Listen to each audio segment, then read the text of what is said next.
This is it, y'all. Yeah, the debut show of my new show, Opinionation. That's right, because like everybody got an asshole. Everybody got an opinion. No matter how weird it might sound, Nick, we're going to hear them. We're going to talk about them. We're going to debate them. We're going to discuss them. We might just sit back and be shocked about them. Just downright unbelievable, some of the shit that I just been hearing. But first of all, I want everybody to know that my name is David Raibon. I am the host of this new show. As we saw earlier, the clip that was from Ballers. I know some of y'all going like, damn, HBO? Watch HBO? But I'm a comedian and I'm also an actor. And that was one of the couple of season 3, last 2 episodes of season 3, if you want to catch the full thing. Man, how was it working with The Rock? Oh, man, Rock is cool. You know, he big, though. He's a big old dude, man. He ain't no little bitty motherfucker. I know, I felt weird. I grew up a wrestling fan, so I felt weird when I met him and shit. I didn't want to be too excited, you know. Yeah, you know, it's so funny, too. When I got the job, I was like, you know, I chilled the whole time. I was like, you know, just, you know, I had a lot of lines, a lot of dialogue. Even they cut a third of my dialogue. Oh, shit. Yeah, man, they cut some cold stuff. They wrote some cold stuff that was kind of like really going at The Rock. You know what I mean? But they cut that, and but you know, like my friend told me, hey, it's The Rock show, not yours. I'm like, I didn't write this shit. I was just doing, you know, the job they gave me. But nah, he was really cool. The whole cast is cool, man. What season are you guys on? I think doing 5 now. Oh, shit. Yeah, I think they're starting 5. I'm done. I did it. You know, they gave my character so many kids and grandkids. I can't never leave Oakland. You know what I mean? I think I had like 7 children and 12 grandchildren with 2 more on the way. Shit. They made damn sure this Negro never follow us outside Oakland. As a limo driver? Yeah. Oh, that's a cold game. That's a cold game. No. Isn't Denzel Washington's son on there? Yeah, David. He's on that show. David Washington? Oh, okay. Yeah. I gotta check it out, man. Yeah, but he's like a series regular. You know, he's the man on that show. You know, it's a nice gig, man. I ain't gonna lie to you. HBO, they really take care of you nice. You know, I was in San Francisco staying in the Fairmont Hotel where we actually shot. Oh, wow. You know, so they put me up in the hotel where we actually shot. And I was just like, I can't believe I'm up in here. You know what I mean? And I went upstairs to the penthouse just to sort of hang out because they were shooting up there, you know, and I went out there, man, and that's just, it's so funny, this hairdresser named, actually I met him on the set, but he soon I got on the elevator and walked out, he yelled out, "What is Melvin doing up here?" I was like, God damn, it was already tight, you know, they had all extras and food and all that stuff. It was a small penthouse, and I just like, you know, Gino Freeman, hell of a makeup artist. Anyway, I walked back out and I passed by Dwayne, DJ, The Rock, and he had his head down in the script. Somebody was doing something to his hat and his clothes, his hair, his head and his clothes. And I just walked by like I didn't even see him. Right. And he said, D. And I thought he was calling somebody else. He said, D. And I just turned around and walked back and just gave me a pound. You know what I mean? Which, like, you know, you're talking about a dude that's like really, really busy. Right. You know, really, really wealthy. We got a lot of stuff going on, flies on private jets all the time. You know, but yet he took the time to raise his head up to throw a pound to a guest star, and that was like really, really cool. So, hey man, you're not just a guest star, man. I'm looking at some of your credits here, Dave. Yeah, but that stuff is so misleading. Hey man, I'm just saying. I'm just saying, brother. You got some hits on here. I'm looking at your sitcoms right now. I see some of my favorites on here actually. What was your favorite TV show to work on? Besides Ballers, it had to be Just Shoot Me, because I worked with Snoop Dogg, man. And that's like my second, I guess my 3rd or 4th show that I had done on television, and just to, you know, to be one of the posse members in this little crew, and I just thought it was so weird that it was like smoking weed in the dressing room like it wasn't shit, and you know, I was a cop. Right. Oh, that's hilarious. Before I came here, you know, I was a cop in Houston. People don't know that. Hey, see, I told you cops smoke weed. No, I was a cop in Houston, and I didn't do any of that stuff. But I left that in '94. I came out here in '95. So I think I was about 96 or 97. I was working with him, and they was passing the blunt around, dude. And I'm looking at the security, smoking the blunt, and like, this is so wrong. I shouldn't be doing this, you know. But Yeah, man, broke bread with Snoop. That was fun. The Shield was cool. Working with Michael Chiklis. Yeah, I was just gonna say, man, you were an actual police officer. So I see you did NYPD Blue. Yeah. You did the Shield. Yeah. I see you did NCIS. Yeah. Any of those shows are anything like being an actual police officer? Cause I watch SVU like that shit's real. I'll be feeling like SVU is detective wise. SVU is real, except maybe when the Ice-T character. Oh yeah, that nigga. I already know that nigga's. All he does is reiterate what they already said. Yeah, We got the guy. You mean you caught the crook? Yeah, man, we got him. You mean you got him? Yeah, dude. He said we got him. But I don't know. Probably. Well, as far as a film is concerned, the closely related film to me, as far as realism, is Training Day. Oh, You know, because I worked 2.5 years as an undercover narcotics investigator, so all that stuff. I mean, we never killed another cop. Let's just stop right there. We never killed another cop. You know what I mean? No sense of just getting indicted this late. But yeah, some of those shows, man. I think the one Angela Bassett's on. I think it's a 911, I believe it's called or something. Yep. That show is pretty close to reality too, because I've So did you seen some of that stuff. Did you meet any of those the type of character Denzel played in Training Day? Did you ever meet any of those type of cops? And I don't obviously not full fledged in that character. It's so funny because the way it is like. The way it is like, you come into the academy, you get out, you get on the streets, you work for a while, then you can transfer into a specialized division.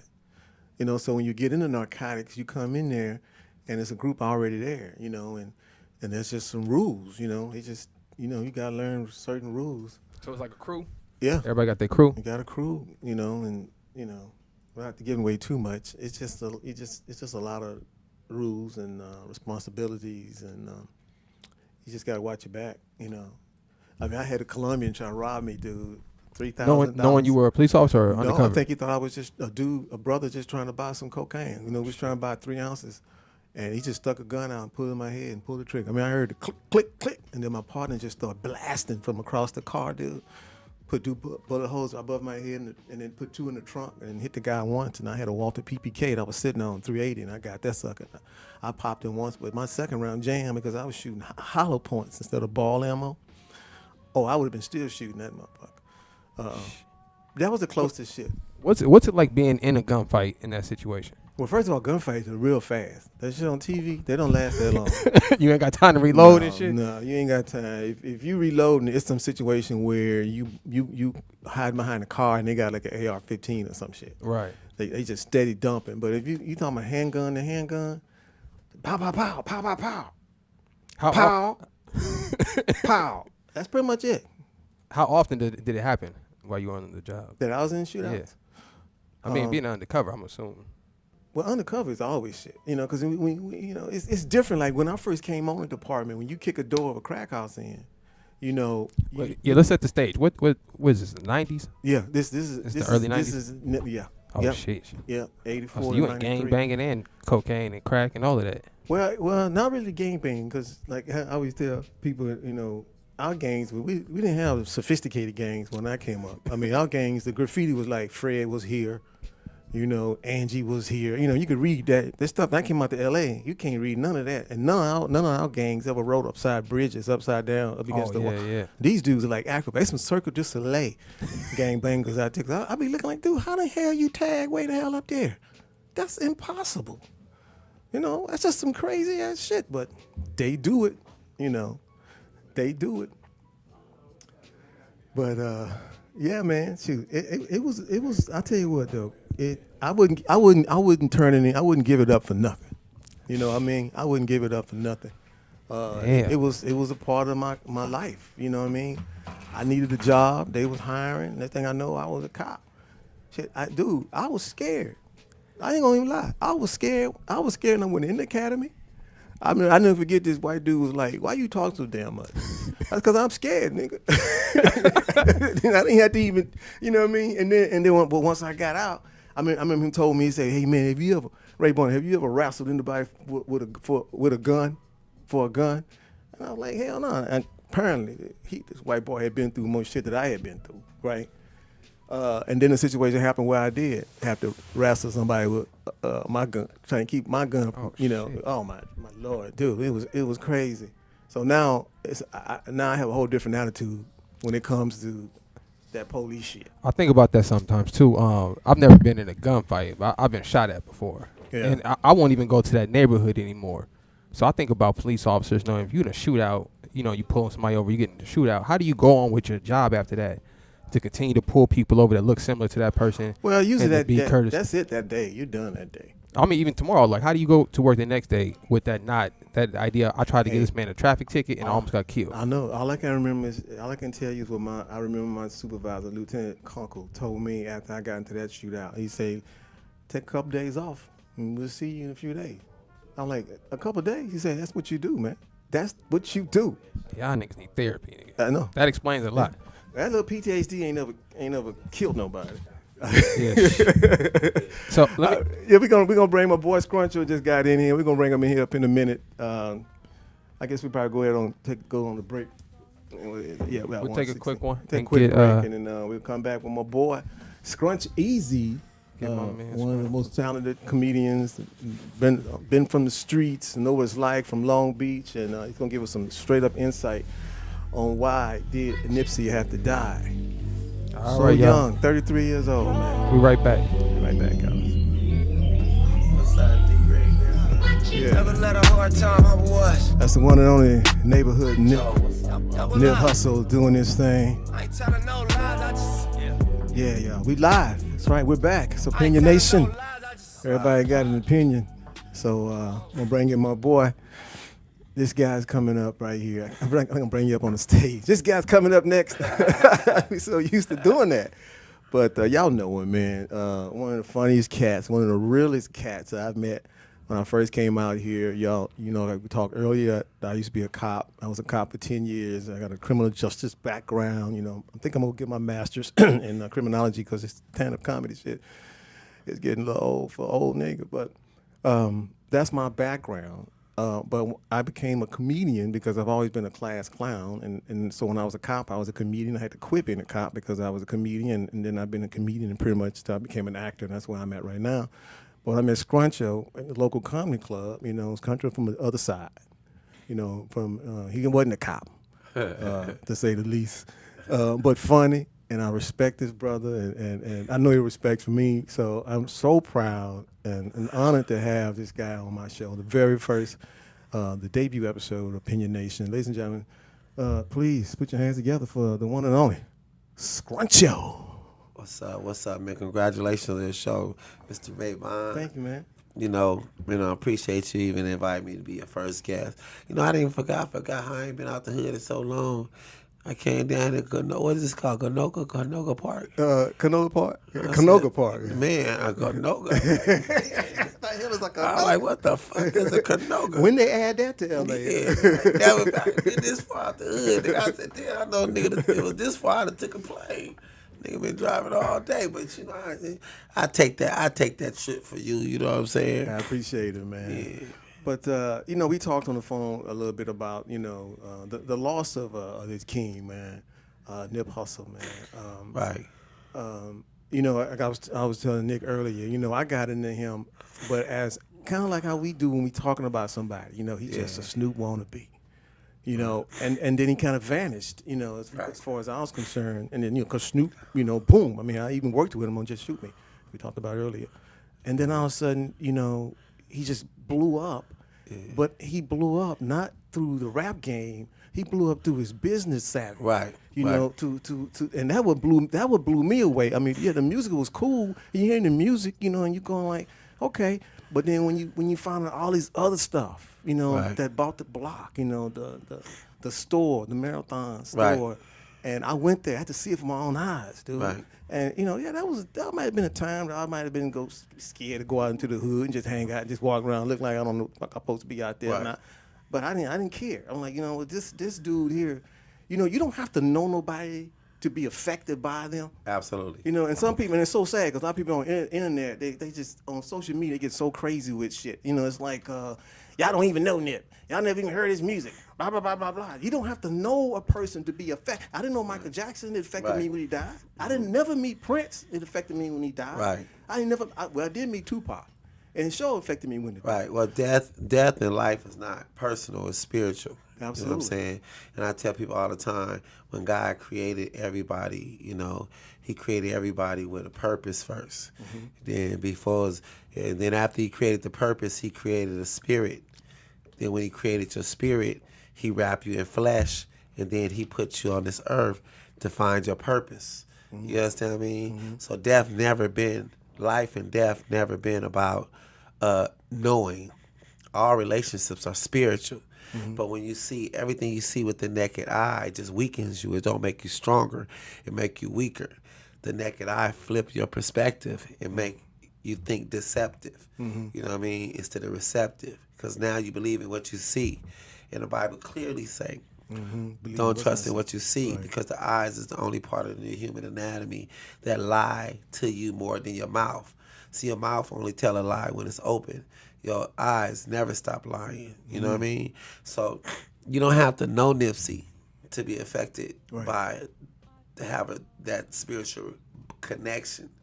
And my relationship with Nipsey go way back. Actually, the character, his business partner, Cowboy. Cowboy was actually a comedian first. His name was Cam.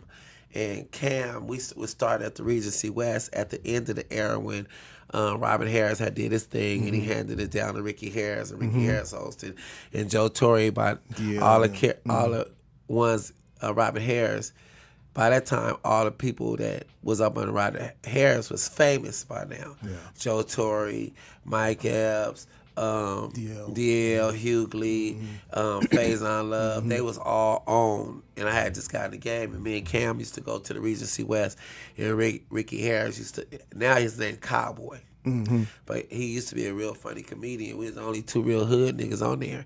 And at that time, he introduced me to Nipsey, because Nipsey used to come and help us set up the comedy club and take us over to the Comedy Union back when it was not the Comedy Union, but remember it was on Mixed Nuts. when it was Mixed Nuts. Yeah. And we used to go there together. And at this time, Nipsey was probably about 14. You know what I mean? And that's how I initially met Nipsey. Then later on, once he became Nipsey Hussle, we started vibing. And the one thing we had in common, he was always respectful. He always accepted the fact he was seeking knowledge, and he was an amazing listener. You know what I mean? And you didn't have to have knowledge or wisdom for him to listen, because life is based around 10%. It's a 10% game, meaning like we all got a certain amount of knowledge, right? But you might have 90% of wisdom and 10% and 10%, and 10% of bullshit or whatever, or vice versa. But we all got 10% of something that we need to hear from each other. So the secret to life is, can I listen to you long enough to get that 10%? Because what's stopping me from getting that 10% of what I need to know is all the shit I know. So everything you say I probably heard before. So I'm going to counteract everything you say because I have an answer. But at the same time, I'm running my mouth. I'm blocking my blessings because I'm not going to hear the 10% because I'm shutting it down with my 90% of what I think. You can't I hear know. it if you're talking. Right. And all your blessings don't come out your mouth. They come through your ear. Right. So it just get more. So it's like no matter who in front of you, it's 10% of some shit you need to hear. But to get to the 10%, you have to get to 90% of the shit you already heard. Right. And if you get to 90% shit already heard, you're gonna counteract on that. You're gonna tell your perspective on that, and you're gonna block your blessings. Well, let me ask you this: the way and we talked about this, but the way that Nipsey was killed, in front of his shop like that, Right. with Shitty Cuz, aka Eric Holder, did the deed allegedly. He's supposed to say, because unless you was there, I mean, that don't happen every day like that. Does it? I mean, if it is, it ain't on the news, and if it is, it's not our big. It's not people who have made an established place in the neighborhood. That's like going and shoot the guy who owned Roscoe's. Right. That's like going in and shooting a person that you know what I mean, that we grew up through the neighborhood, and all of a sudden, Right. okay, I'm so pissed at you. You know, and there's all kind of conspiracies out there. You Right. know, she cuz did it because he mad at him. You know, the white man did it because he was gentrifying the neighborhood. The white man did it because Dr. Sebi. Here's the thing. I'm not going to really believe into the conspiracy theory because here's the thing. One thing about conspiracy. When conspiracy and the government is involved, it always consists of three elements. It consists of a hotel room. It consists of late nights. It consists of drugs. And it consists of a woman. You know what I mean? That's 4 things. But about 3 or 4 things. I agree with you. And I'll go with that. Because that creates the element of what you don't know. That's you know what I mean? That's how they got Marion Barry. That's how they get a lot of them. Yeah. You know what I mean? Who wouldn't do that, though? Yeah, because they could play up. But see, usually when it's a hit, you know what I mean, people going to shoot you. What made it not a hit to me is if somebody going to hit you, they going to shoot you where they got to shoot you and then go on by their business. But when somebody shoots you 3 times, come back, shoot you and kick you, now it changes the definition of the crime. Personal. Yeah, now you move on emotions. And that was in its broad daylight, and it's the emotional act. And nobody gonna plot and plan that raggedy and trust somebody that raggedy to do something so messy. If that was a conspiracy theory, that was the messiest motherfucking conspiracy theory I ever seen in my fucking life. You know what I mean? Yeah. To me, it seemed like somebody was on their feelings. You know what I mean? Yeah. And that's what happened because in this world, you should know. Disrespect. It's 2 levels to this game. You know, like I don't blast people brand.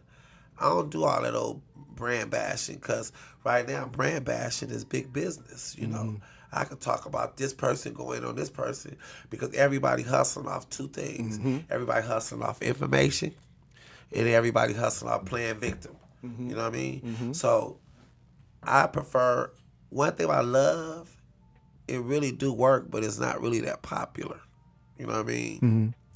Hate, evil, and have fueled our society. You know? Yeah. And now Not to you mention see the president of the United darkness States. Yeah, now we wonder why everything is so sad. You know what I mean? Because Hollywood is the mecca.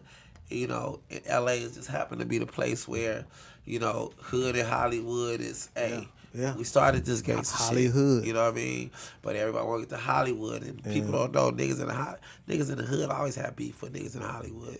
And you know what? To coin that, you know, and the first time we got a chance to see that, at least people. You know, I'm from Houston, of course. Texas was boys in the hood. Right. You know, so shout out to the family of and some condolences to John Singleton. Right. You know, we lost a legend, but. That was all the colors. We lost a lot of legends. We lost. I know. Recently, we lost Tommy not Davidson. No, Oh God, please. Tommy Ford. Yeah. Tommy Davidson, my nigga. I know. I was like, damn, you killed Tommy Davidson. But Tommy Ford. Tommy on line 3. Motherfucker, I ain't dead. I'm gonna talk all day. Ain't nobody bitch. I just thought we was friends. We gonna take a break, man. We gonna come back and talk more with Scruncho about this game, man, and. See, can we kind of make some sense of it? I know a lot of people affected. You know, like my daughter. I have a 35-year daughter. She was like crying, say, "Dad, this was really." You know what makes it so this death that was so effective because the one thing me and Nipsey always talked about, because we talked all the time. You know what I mean? We'd talk at least maybe once, twice a week. I might have seen it once a month. You know what I mean? And in this business, that's a lot. You know what I mean? And the one thing I tried to talk to him about is we both was in an industry where our mentality was blocking our blessings, you know. So people, it was like a lid on it. So meaning like people say, "Oh yeah, Scruncho funny," but you know he into that gangster shit, and then it'll scare him away. You know what I'm saying? Well, hold up. I'm gonna talk about that gangster shit when we come back from break. Got a new coupe wrapped around my neck. Trying to put the water on my potato. Welcome back to Opinion Nation. Listen, call the studio if you got a comment, you got a conspiracy theory of some sort. Give us a call, 747-888-3082. That's 747-888-3082. Sitting in with my guest today, Scruncho. Scruncho used to be a gangster, which is so funny because when you used to first hear that gangster, you would think like, that's gangster. Yeah. Gangsters is niggas in the hood, you know. People always get that terminology of gangster mixed up. Like, you know, it's different. Because white gangs are not gangs. Well, you know, it's You a know. difference. You know what I mean? You know, but they don't know the difference between a gangster. Tell me the gangbanger. difference between a gangster and I was a hustler, you know Right. what I'm saying? And when you're a hustler, that means you're about your money, you know, and you're about your money, you're trying to put money over everything, you know. But the streets gotta respect, you gotta have a little gangster in you, because in order for you to sell and hustle and slang, motherfuckers gotta respect your gangster. And my gangster was very well respected. But being a gang banger is different. A gang banger ride for their hood, ride for their set. They ride for the color of their flags. See, that's not what I was. I was a hustler, you know what I mean? now, but how did you keep them from fucking with you? Because, Turn- you know, jump you in because or you gotta, that whole hood mentality, and the people often, they hack that word real nigga. But that word real nigga means something. The word real nigga is not about the color of your skin. It's a mentality. And not just a mentality, it's a set of rules that define you. Unspoken rules that nigga, we could be best friends, you know what I'm saying? And we could be two real niggas. You can say one word, nigga, and I'm gonna try to kill you. It's rules that we go by to define, you know what I mean? And you know some of them, you know, niggas don't snitch, you know. Right. You know, it's okay, nigga. If I don't even mind you trying to fuck my bitch. You can try to fuck her, but if you fuck her, you Can't fuck fuck her. with me no more. Nah, that's cool. I know type of nigga, but don't throw my name under the bus to fuck her. If you Well, I got you. if you throw my name under the bus for any reason, nigga, you gotta see me. You know what I mean? And be careful when you speak on niggas' name, because if you speaking on somebody's name, it should be somebody around that to protect that person's name. So it's rules that social media done hacked and killed to where nobody go by the rules. So that's why being a real nigga it's just a few real niggas left. You know what I mean? Like these niggas, if they doing shit you don't supposed to be doing, you know. So because they don't know the rules, they trying to take the terminology, but they don't want to live by the code. It's a silent code that we go by that define you, you know. And niggas start talking to me 5 minutes, I know what type of nigga he is, you know what I mean? Like, I don't know the real nigga brag and boast on being a bitch or snitching and all that little goofy shit. I don't even do that in my act, nigga, because I'm not built like that. Right. You know what I mean? Right. So that mentality that I live by is what's intimidating. You know what I mean? But the crazy thing is, the rules that define real niggas, the only difference between, it's a lot of biblical principles, you know what I mean? Gangsters go by a lot of biblical, spiritual principles. I definitely agree with the spiritual You go part. by the principles and the rules that define you as real. And people who protect those rules, because we don't care about, the number one thing real niggas care about is respect. Right. You know what I mean? There's more motherfuckers in the cemetery behind a lack of respect than there's anything else. Yeah, because, come on, homie. Yeah. Disrespect is the ultimate form of Yeah. disrespect. Yeah, You know what I mean? yeah. It's like literally spitting in your Yeah, face. so that's all that is. That gangster stuff and that don't mean nothing. You know what I mean? What really means something is because the motherfuckers that live by the rules, them the real gangsters. You know what I mean? Because it's females. You don't have to have, it's not based around the color of your skin. Because you got some Italians real niggas. You got some motherfucking white boys real niggas. You got some motherfuckers who live by the rules that defines the culture. And that's what separated Nipsey, what made Nipsey Hussle so amazing in his death is he was why is he a bigger star dead than he was alive? Dude, it's crazy. The reason why is because they kept that, they suppressed his gifts behind his mentality. Oh, he a gangbang, he a thug, he on the 60s. So it killed his endorsements, it killed people want to fuck with him. So all the niggas, all the celebrities and motherfuckers is coming up trying to act like I love Nipsey and visiting the hood. Half of them niggas never been south of Wilshire. Right, south of the 10. Ever. Only every time you see them niggas south of Wilshire, they Well, going to the airport Let me tell you something. or going down some Pullman to get there. He went from 900,000 to 9.7 million streams the day he died. I mean, number one on iTunes. That Sunday after he died, he had earned 10 million streams. The next day, 57 million streams. Yeah. It's almost like the love that we give. It's always too late after they're gone. It's not that it's too late. It's like it's power to be suppresses what's real. And the reason why social media made it realize the industry always like to blow up a lot of people who really don't have a point of view. If you don't have a point of view and you kind of really don't not that wisdom or you ain't got no message, it's easy for me to market you because you're safe. Right. Yeah. So a motherfucker that's got something to say, it's not really safe because I can't get no real endorsement deals off you. Because you might say some shit that Right. embarrass them. So with that being said, Hollywood realized through marketing we can make a lot of fucking money off frosting. This fucking they love this frosting. And they feed you frosting and feed you frosting, right? But guess what? If you eat too much frosting, you gonna get sick. That's right. And if you go, it's somewhere down the line, motherfuckers gonna want some cake. Yeah. And when you have a birthday party, nigga, the frosting is cool, but niggas going for the But cake. They can't just live off of frosting. They not going for the frosting. They going for the cake. You know what I'm saying? Well, we got a couple questions that came in over the line. Nigga, I'm the cake. Is what I'm trying to say. What you got here? So yeah, we were just talking about Nipsey a little bit. So not too many people know Nipsey actually employed over 40,000 people. Yeah. Throughout his various businesses. Crazy. So I wanted to ask you guys, and I know, Can't hear it? just move the cord on your end.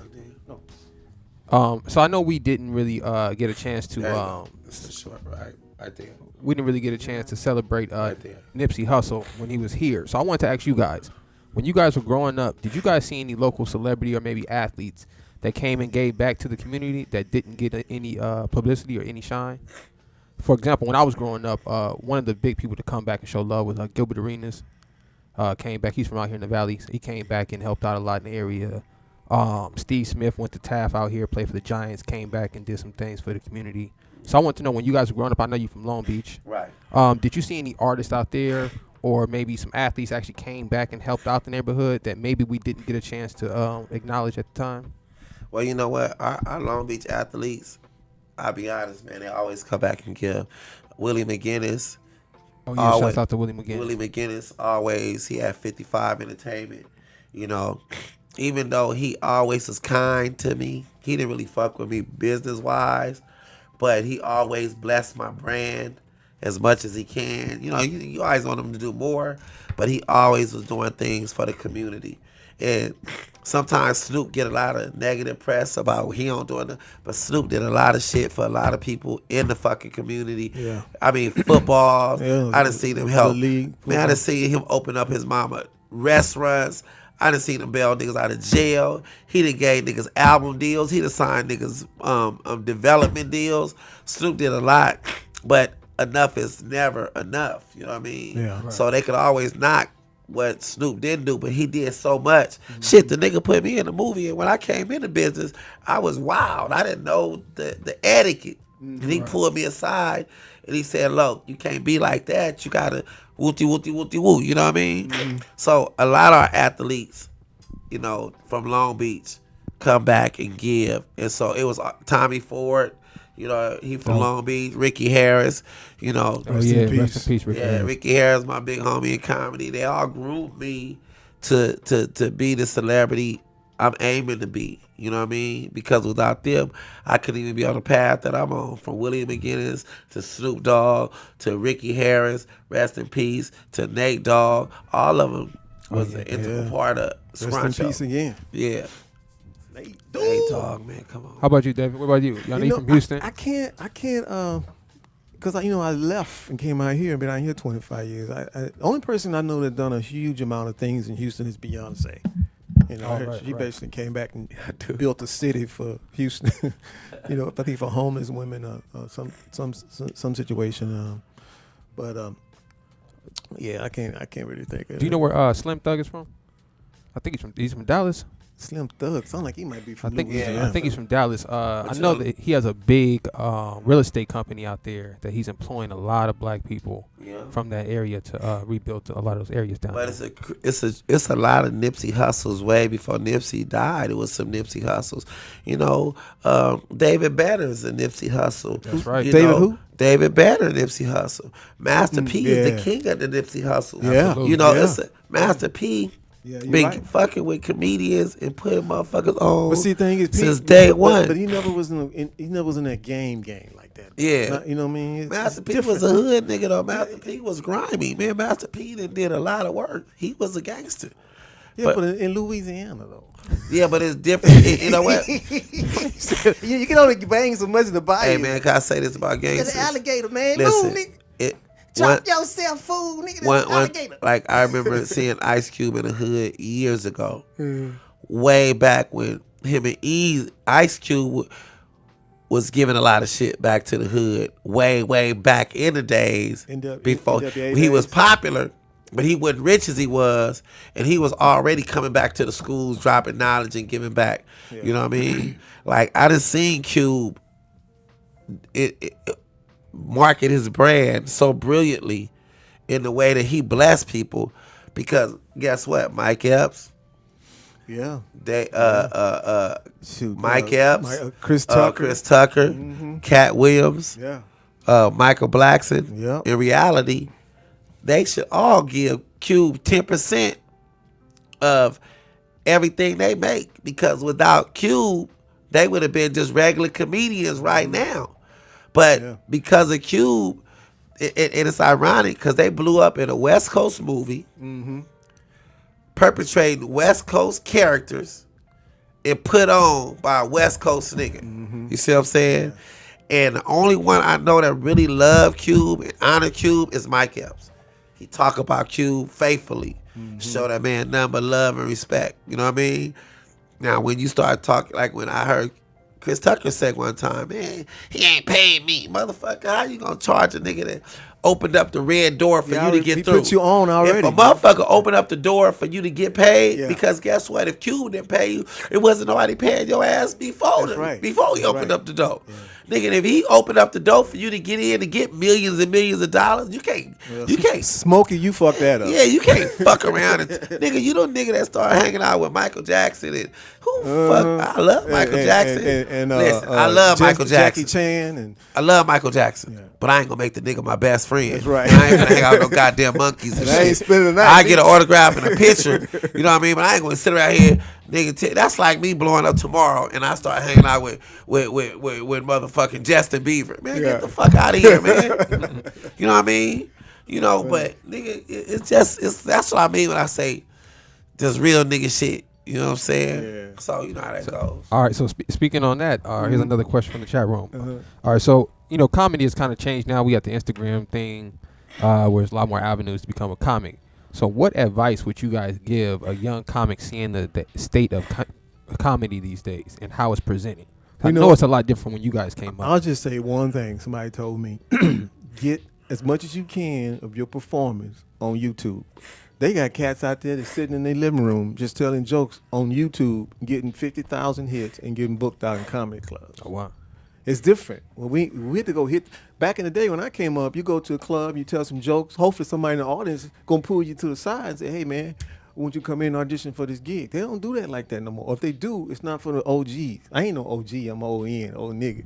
But you know what I'm saying? I ain't been no gangster. I ain't been no gangster. But you know, so it's a little different. You know, Scruncho, what do you think? Shoot, man. You know what? I swear to God, man, what keeps motherfuckers alive, it's not the niggas you know. It's your youth. Nigga, you got to reach down and bless these motherfuckers. You know what I mean? I love them motherfuckers because it's them young motherfuckers that keep me young. You see what I'm saying? And the minute I start getting mad at them young motherfuckers, I'm an old motherfucker. You understand what I'm saying? Because oldness come with a form of bitterness. You want to feel young, think young. You know what I mean? You ain't got to act it, but you got to feel it. And part of feeling it is embracing the motherfuckers. Me and DC Young Fly is tight as a motherfucker. You know what I mean? Because don't owe me nothing. You know what I mean? But it's the respect and love he give me. I'ma always defend a nigga because that's my little comrades. You know? And yeah, they changed the game. They might not be as polished, but they getting that bread. So, but they keep me young. So I love all of them niggas. The way they changed the game. You gotta have motherfuckers who change the game. The young comics, you know what I mean? They might not be as fuck with a nigga like me who when I grab the mic. But, nigga, I supposed to be funnier than them. I Been doing it had long 17, 18 Yeah. years over them. That's right. Nigga, why would I sit there? They ain't that funny. That's insulting because they are funny. Right. You know what I mean? Guess what, nigga? I ain't that good on social media, nigga. So we all need to teach each Right. other. Yeah. You know what I mean? So I embrace my little homies, and I like them niggas to go out there and get all the money. You know what I mean? Yeah. Because at the end of the day, don't no grown person owe another grown person nothing. Period. That's right. Mike Epps taught me those words. That is true. Shouts out to Mike Epps. Shouts out to That nigga left me hanging. I'll never forget. Fuck Mike. No, man, Tell myself. that's my motherfucker. Let me tell you what that man. nigga did, man. I don't know if you ever done the creative tour. Yeah. It's where you drive. And we started in Norfolk, Virginia, and it ends in Atlanta, Georgia. Oh shit. So I met Mike in Norfolk, and Mike had a friend. Now Mike did a little time, and I was a cop. And I'm in the car with another dude that I think it was like a gangster too. And here I am riding with these motherfuckers down the road, man. And it was a time they was gonna throw me out. They threatened to throw me out once. Yeah. But we had fun.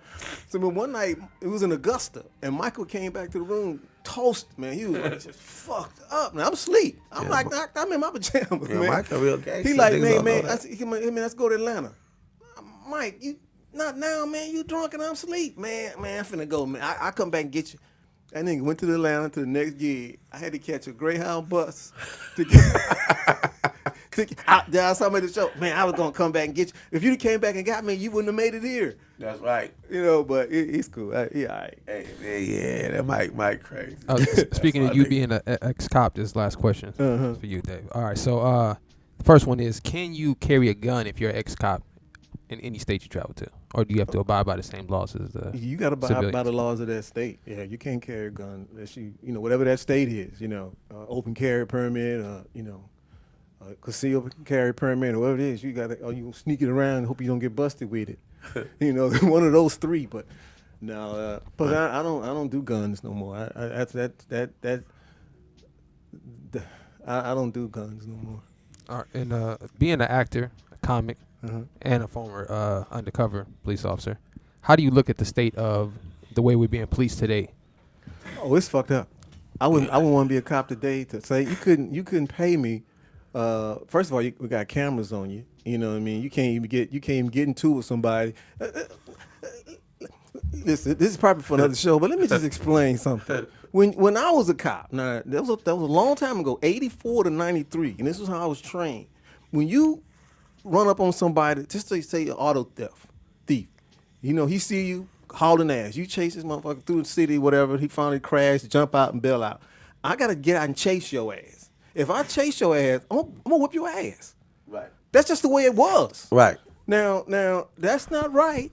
I know it's not right, but that's just how it was. Now I'm not gonna shoot you. Yeah, but cops have been knowingly always been lousy motherfuckers. You know what I mean? I like how you threw the no disrespect. That's my partner. Well, that's the first thing Scruncho told me met me. He said, I usually don't fuck with no cops. Yeah, fuck cops, but I'm Raibon, dealing with him under the brand of Weird Comics. Now, I'm not gonna say all cops are not bad cops. Right. You got your good cops. But here go the problem. If all cops not bad cops, and less than, let's just say, give them the benefit of the doubt, less than 10% of them is bad cops, right? I say that's a good number. Now, if you take that less than 10% and that's bad cops, that make the other 90% bad cops too, because if you don't stop that 10%, that a 10% on every force, do you realize how many niggas them 10% of the cops could put in prison? For real. You know what I mean? That 10% by itself using the 90% as a disguise to hide their evil. So whenever some shit happen, they use the 90% to talk about all the good thing the 90% to do, but then the 90% know better because they not exposed to the 10%, and the 10% is pure evil because their whole thing is to catch and kill a nigga. You know what I'm saying? Well, the white.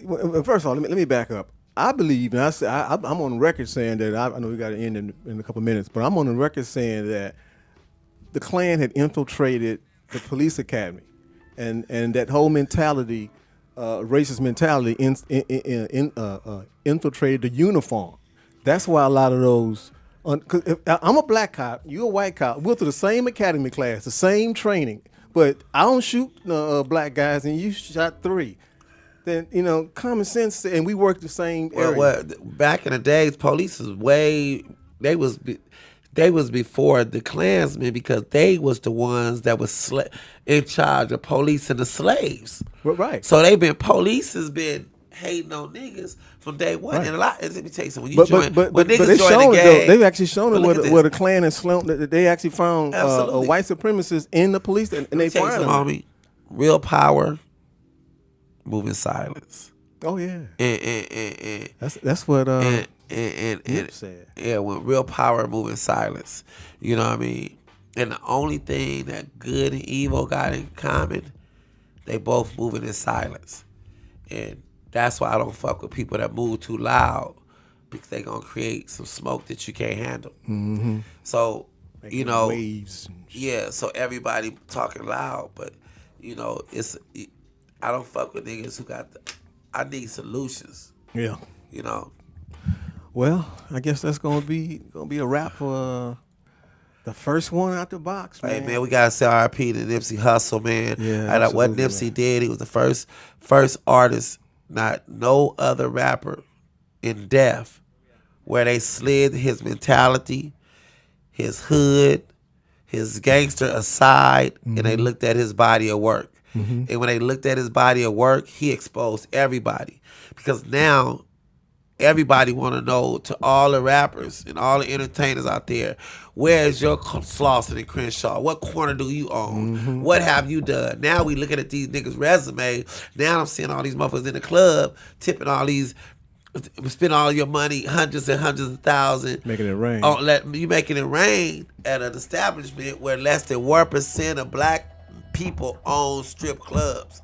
You know what I mean? And all the women taking the money out, and they spending on all the designers and hairstylists and everything. So no money is coming to the hood, but it's all leaving it. Yeah. They're using the hood as just hey, let's turn up, and all the money is going out. So now everybody got to be accountable for what are you doing for your community. Not that you got to do something, but you should. Yeah, you should. I mean, come on. If you can, you damn sure should. Get the fuck out the real nigga business. Nah, that's what I think we should make it a statement that they need to do something.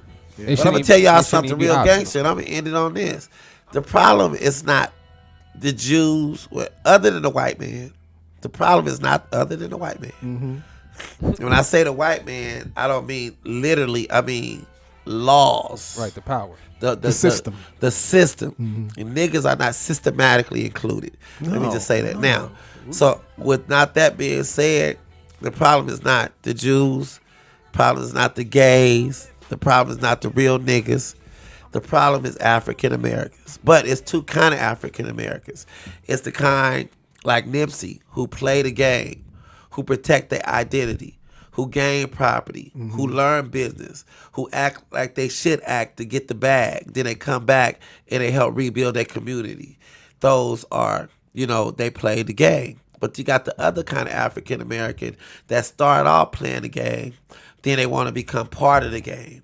And once they want to become part of the game, they desire to be white accepted. You know what I mean? They start moonlighting as real niggas. But in order to be white accepted, you got to start hating what you are. In order to hate what you are, you got to hate who you are.